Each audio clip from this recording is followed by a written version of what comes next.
What's up, guys? So today we are going to be making some personalized tile ornaments. I've actually been playing with tiles for many years, and at one point I had actually sold some tiles as coasters.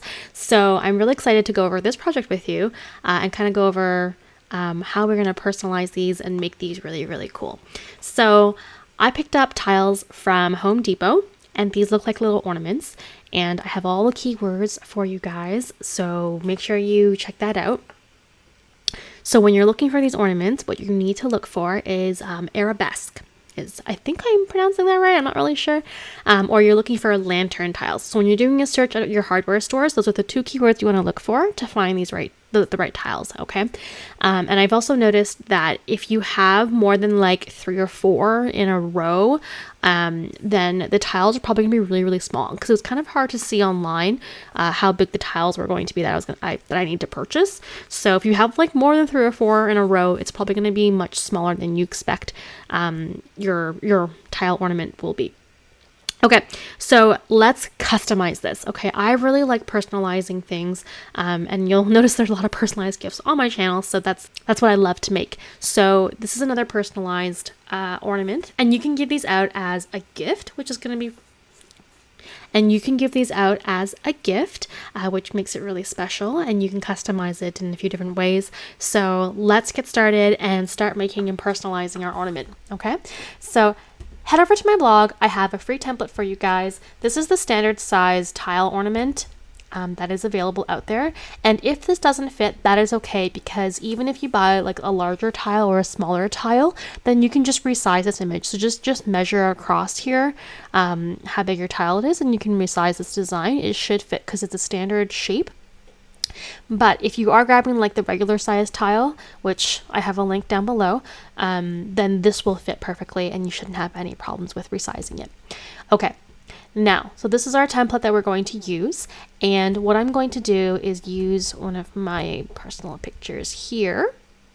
So all you have to do is just upload your picture as normal as you would with uploading any other file, and then it's going to ask if you want to do like a print and cut, and that's what you want to save this at. So this will be a print cut. Okay, now it's going to upload it massive, I believe. Awesome. And the first thing we're going to do is we're going to grab our template, okay, and we're going to go up, and we're going to change the line type to draw. Now we're going to grab these 2 layers and we are going to slice. And what that is going to do is cut our picture out. So you'll notice here we've got the regular template layer, we've got a picture cut out based on that layer, and then we have like a hole from where it cut out. So we can delete this, and you'll notice that it's cut to shape. Now next I wanted to add some more customization to it. So what I'm going to add is I'm going to write joy. Okay, so I am going to use, what font should I use this time? So I'm going to be using a font called Shorelines, and I will have a link in the description down below, so you can go ahead and grab this as well. And I'm just going to add the little swashes on the end here. So this font comes with the swashes on the end, so you can add those little swirly lines. And for this font, it is just the curve bracket, but you'll have to check in your character map to see like how to add different fonts when you have other little end swashes. Now I'm also just going to start adjusting the letter spacing here. So Cricut by default always leaves like a gap between letters, so we need to make an adjustment for that, so our letters are actually touching since it is a cursive font. And I'm going to manually move some things around here, because you'll notice the end swash by the Y is kind of like invading this space. So I'm going to manually move some things around so that it'll look cohesive.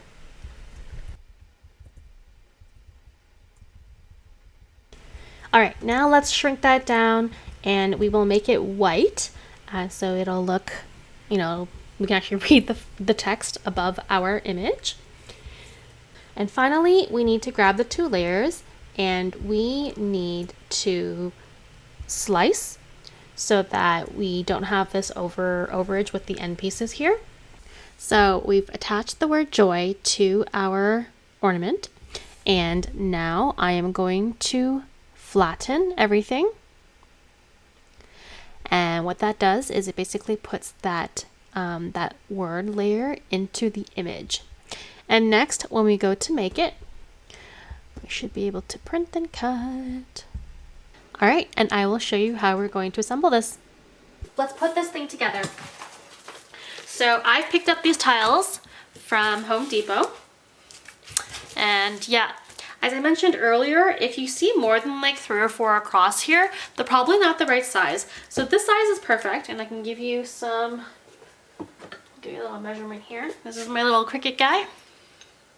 And this is how big it is, okay? So this is the size that's kind of perfect for an ornament. If you see a picture online from your hardware store where there's like 10 across, they're like itty bitty ornaments, like itty bitty, okay? So you gotta be careful with that. And then if you only see like 2 or 3 across, they're actually much larger, which works fine as an ornament. You'll see that some people might actually prefer it because it's nice and big, okay? Anyways, so you're gonna grab one of these sheets. It wasn't that expensive. I think it was like $10 for the sheet. And then it comes with like this mesh part. But all you need to do is just kind of peel it off, okay? Just go slow and it will peel off. And this is what the back of the tile looks like. So we are going to cover that up with something, but I just wanted to show you what that looks like.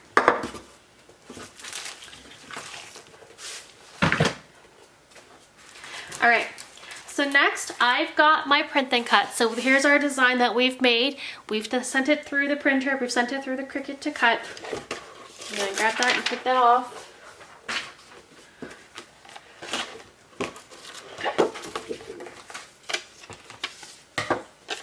All right, so we are going to grab our tile and we are going to grab some Mod Podge and a paintbrush. I'm gonna squirt some of this on here. Now you don't need a lot, okay? You just wanna get enough that you can cover it. If you put too much, it starts to bubble and we don't want it to bubble. So you just want enough to kind of cover it up. So a little squirt will do. Now, the first layer you're putting the ornament here is basically to act as an adhesive, okay? So we're gonna just brush that around, and then you're gonna take your image you cut out. You're gonna stick that right on top. Awesome. And we're gonna put some more Mod Podge on, and we're gonna go over it to seal it.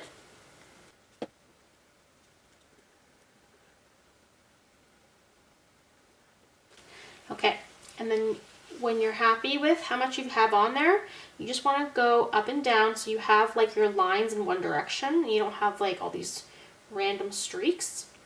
Because if you have the streaks in one direction, it'll look nice. If you have it in like 10 different directions, it's going to just look messy. So just go up and down to create some streaks. You can go sideways if you like as well. And finally, make sure you got all the edges, okay? You don't want this lifting, so make sure you really go through and check your edges to make sure they're all sealed down. Now we are going to leave that to dry. It will take quite a while. So if you're looking at like probably a few hours at least for it to dry. But I'm going to show you another one that I've done. So this one I didn't have the joy, but this is what it looks like dry, okay? So it is sealed nicely there, which is perfect. And I don't know if you can tell on the camera here, but there are streak lines, but they're going in one direction. So it kind of looks cool, you know, it doesn't look like it's messy in any way, but that is on there nice. And it's kind of like waterproof now too, because the Mod Podge acts kind of as a protective layer. Now you may notice on the back of this one, I've already added a cork piece. So once your ornament has dried, here's what we're gonna do with the backing, okay? We are going to take a piece of ribbon and we are going to loop that around, and you're going to glue that down, okay? Now I recommend using either jewelry glue or a hot glue gun, preferably jewelry glue in my opinion, because I find it holds things a little bit stronger. So I use E6000. I love this stuff. I use this to like fix my shoes, to be honest. And we're just going to put a little bit of that down. Now same thing, you're going to have to wait quite a while between each of these steps, because it will take time for everything to dry to actually adhere properly, okay? So I'm going to put a little bit of this down.